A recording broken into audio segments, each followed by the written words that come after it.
Well, hey, Lydia, how's it going? Sarah, I'm good. How are you today? Doing great. Lydia and I were just talking about all the fun nuances and chaos going on in the market. And I feel like even just in our dialogue before, we covered so much ground that it's like, okay, how do we even start now? There's just so There's much a movement lot to talk about in the real estate industry for sure. because, like we were just saying, the market's changing.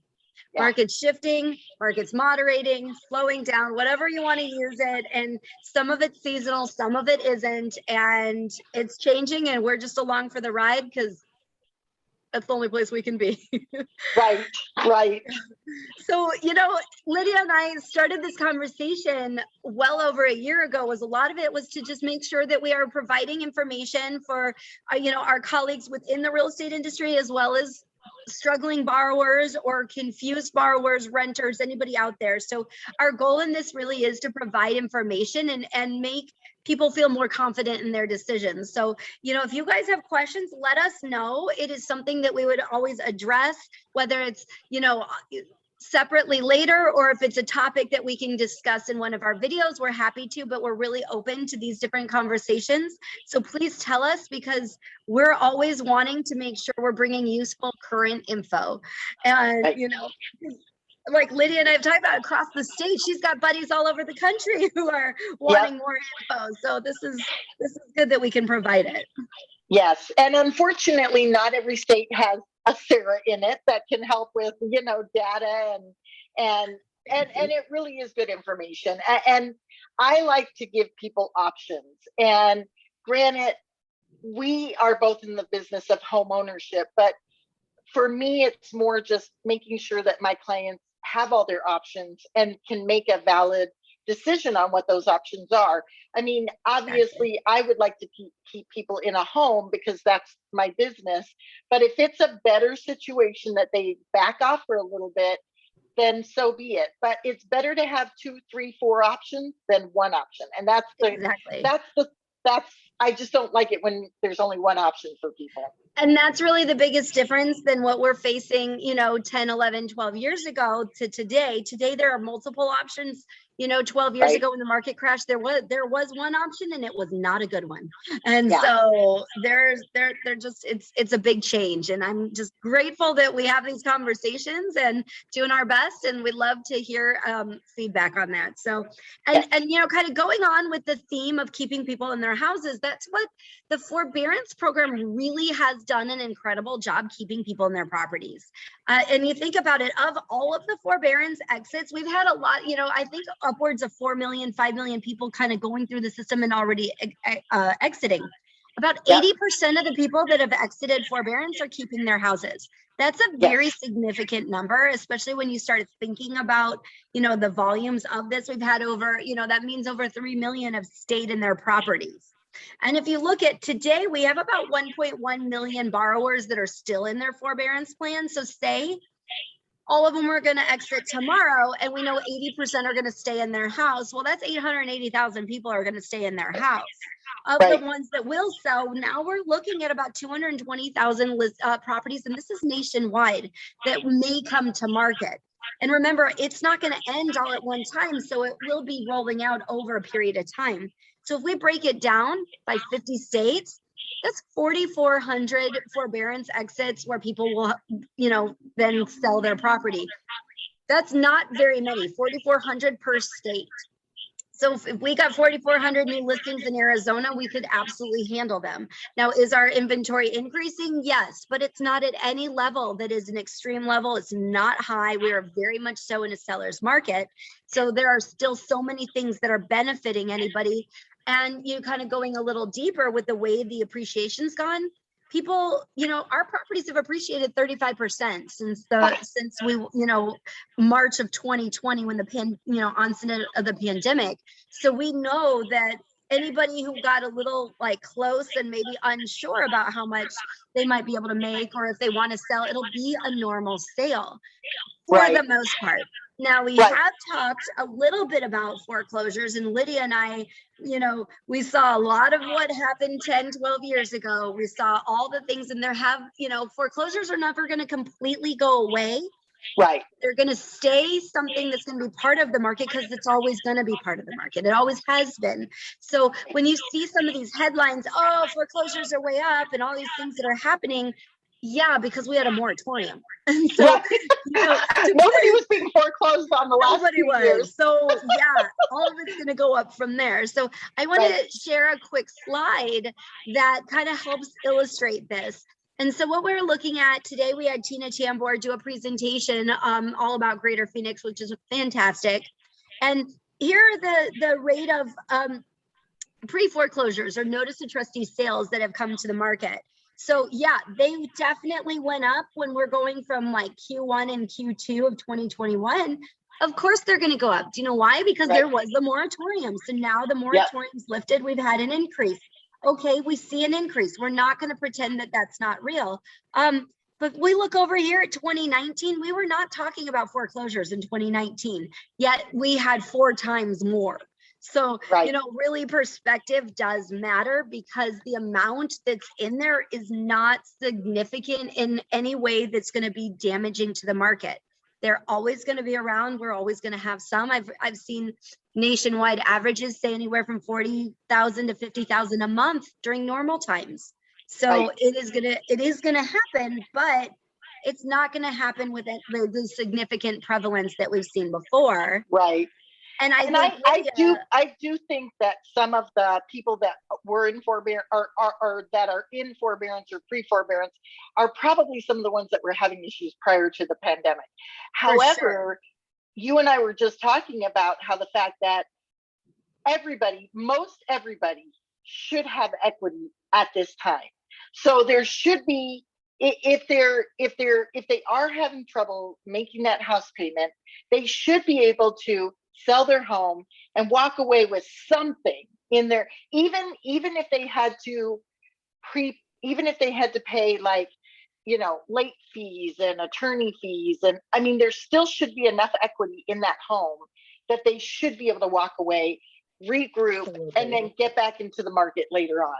I mean, if you look at our median sales price from September of 2020 to September of 2021, it went up $100,000. So Lydia, to go through the back payments, does it ever cost $100,000? No. No. And you can't really, I mean, you can't wait a year, because obviously, as you and I have seen, this year is totally different than it was last year. So I mean, and I think that it's going to continue. Every year is going to be, there's going to be change. And what I would like agents to know and homeowners to know is that get with someone that understands to give you that good data and that good information, and try not to listen to the headlines, because the headlines are not accurate. They're not helpful right now. They're not helpful. I can't tell you how many emails I get a day of the tsunami is coming, and I'm like, oh my gosh. Like the shadow inventory that never showed up 10 years ago. Yeah. Yeah. Yes. Exactly. So it is really important to understand, what the market is doing right now, and to better educate our own clients. I mean, we as agents need to understand, what is a forbearance? What are the options for our clients?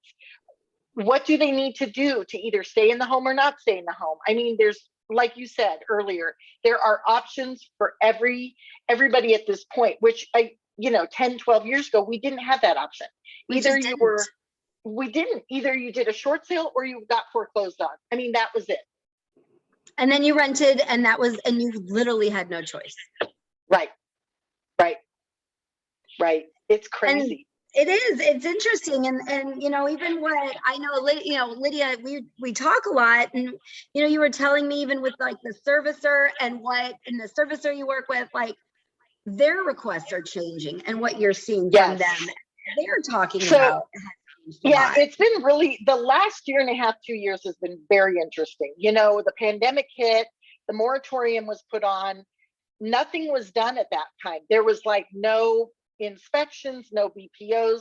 And then about 6 months into it, I started getting inspections again and a few BPOs. And of course, some of the BPOs are for people that did refinances that maybe didn't have to have a full-blown appraisal. Right. So, but I think some of them were just the banks wanted to know what the valuations were, because maybe those people were doing forbearances and they kind of, the banks have to look at, I was just having this conversation with somebody else who said, I wonder how they figure that out. And I think it's like insurance companies where they kind of look to see who are the people that are having trouble, who are the people that are maybe having trouble that can probably get out of the trouble. So they take those little steps, but some of those inspections were specifically for iBuyers that were purchasing. And they hired our servicing company to do the last drive-by inspection right before closing. And that did go up. So that started around July of the year before, 2020. And I started seeing, it wasn't a lot, maybe 3 to 5 a week. And that's when I started questioning you, Sarah. Something's going on and I don't know what it is. And I couldn't figure out what it was. Oh gosh, so we spent hours digging. Oh yeah, I was like, something's going on because I'm doing these inspections and I don't know why I'm doing them. So fast forward 6 months from then, and I was doing like 3 to 5 a day. I mean, I was doing a boatload of these inspections, and we had found out that a lot of them were the iBuyers that were purchasing. And what's been interesting is I haven't had as many inspections over the last, I'm going to say 4 weeks.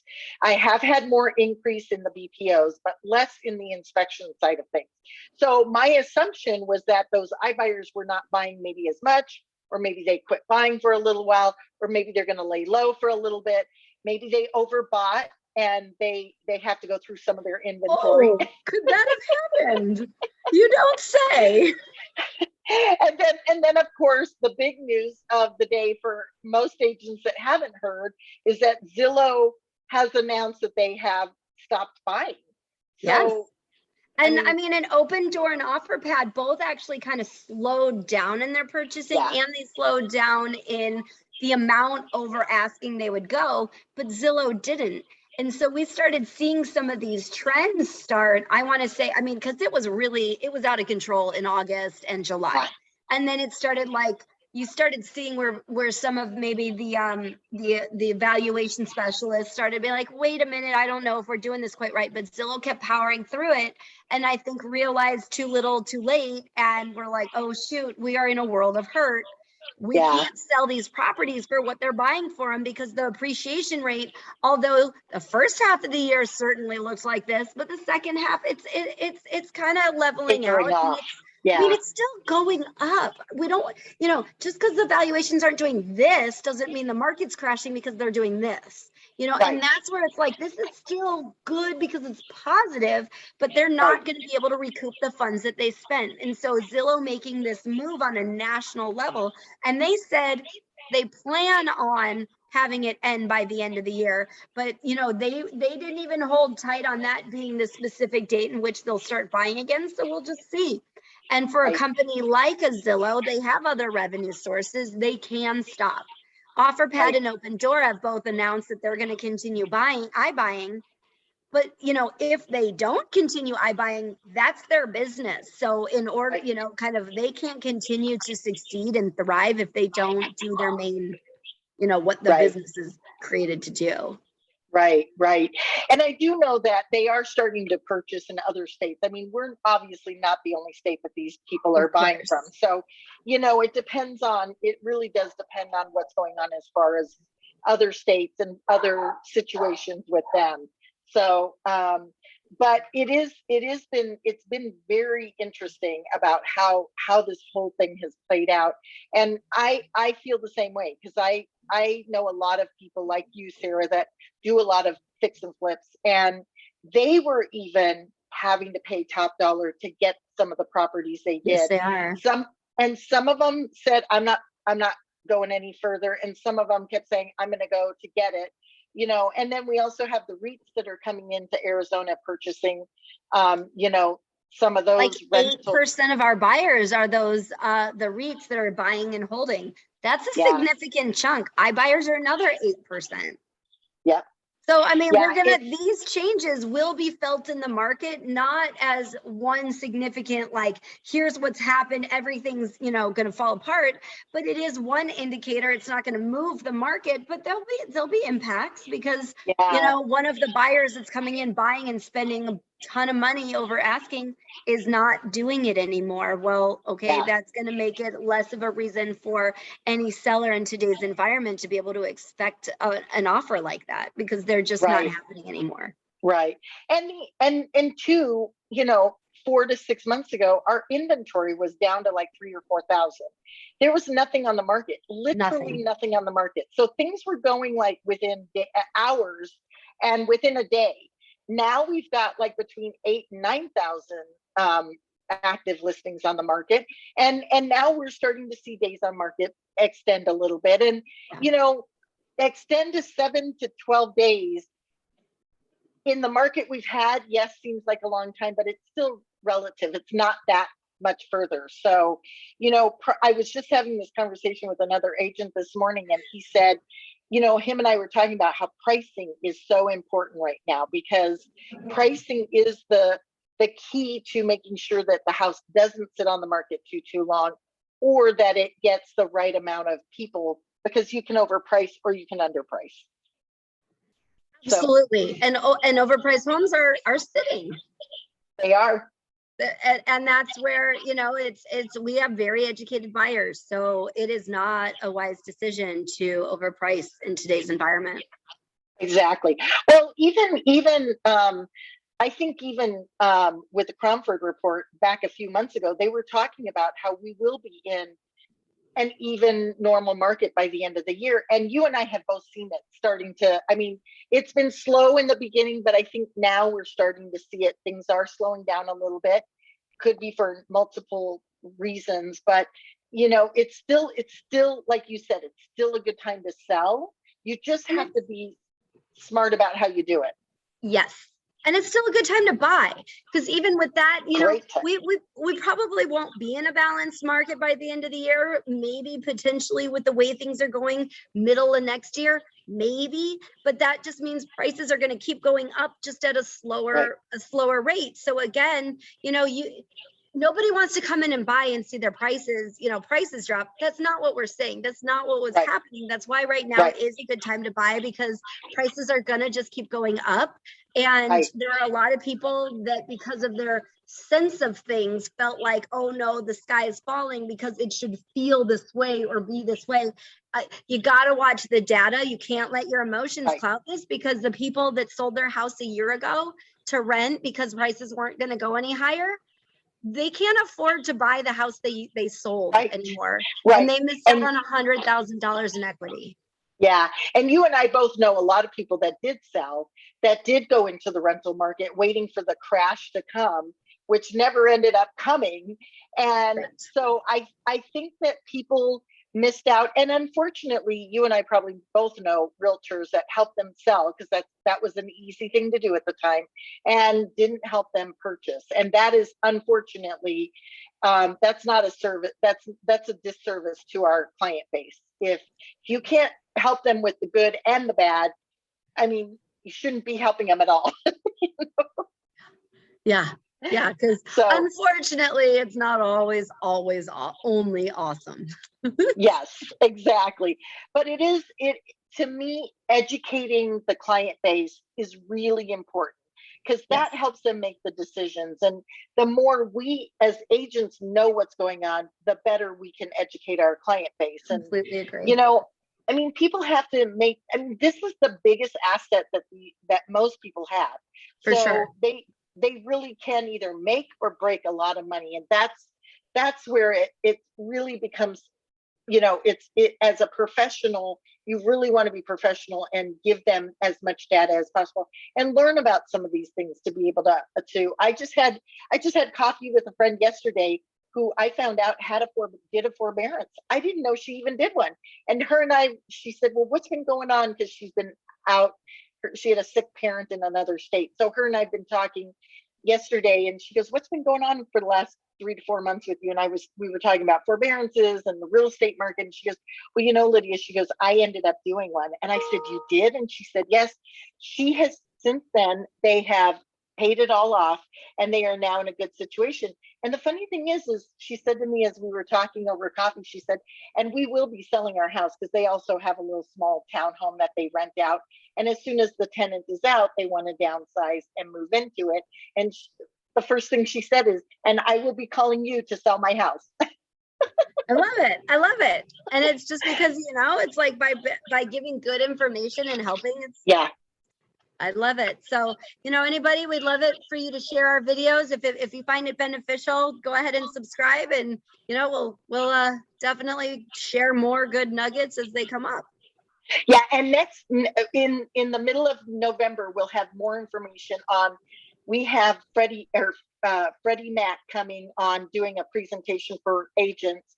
So we will definitely have more information for you in the coming weeks. Oh, it'll be great. I can't wait. Yeah, I can't either. Thanks, Sarah. Awesome. Thanks so much, Lydia. And we'll be talking again soon. Okay, take care. Have a good week. Bye. You too.